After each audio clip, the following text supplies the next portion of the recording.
Okay, here we are at our virtual calorimeter, and we're going to perform an experiment using copper and water.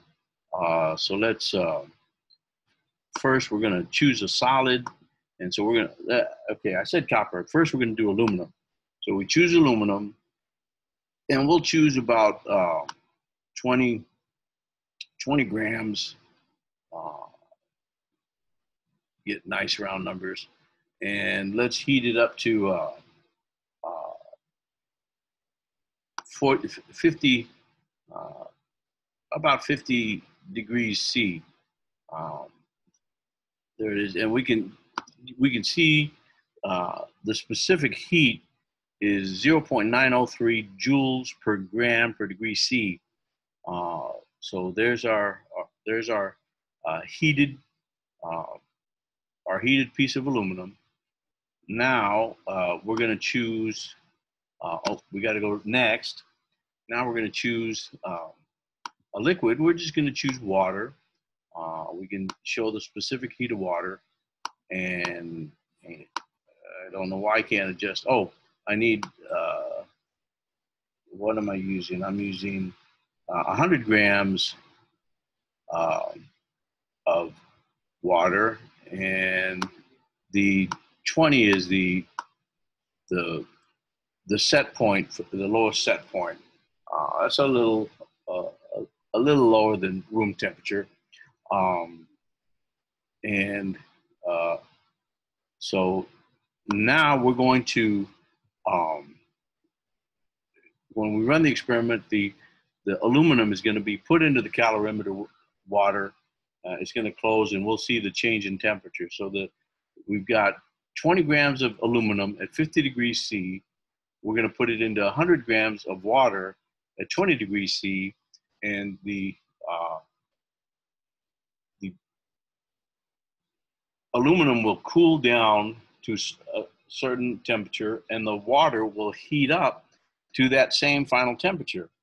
And from that, we will be able to calculate the specific heat of the aluminum. So let's start the experiment, and we'll put the aluminum in, close the calorimeter, and you can see the water was at 20. If you were paying attention, it started at 20 degrees, which is what we have it set for. And we'll see it's slowing down, and it's going to reach some equilibrium point.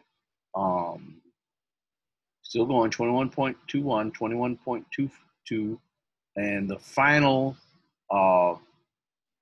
it is 21.24.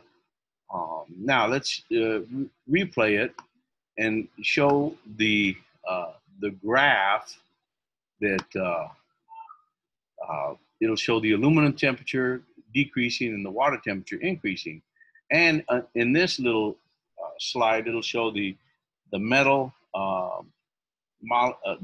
metal and the water molecules, how they um, change in vibration. So let's replay it.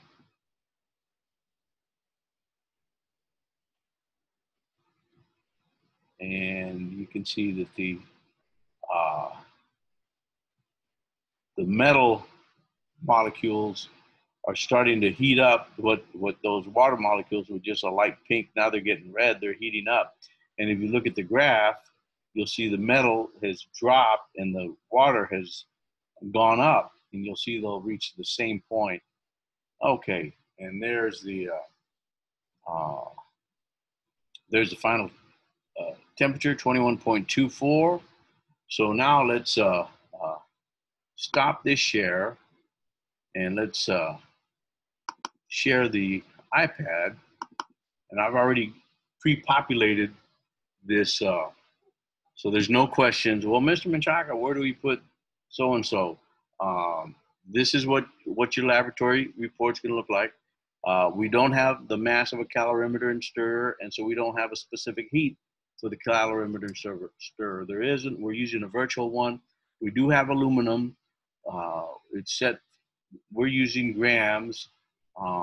It's 20 grams of aluminum The mass of the water is 100 grams of water.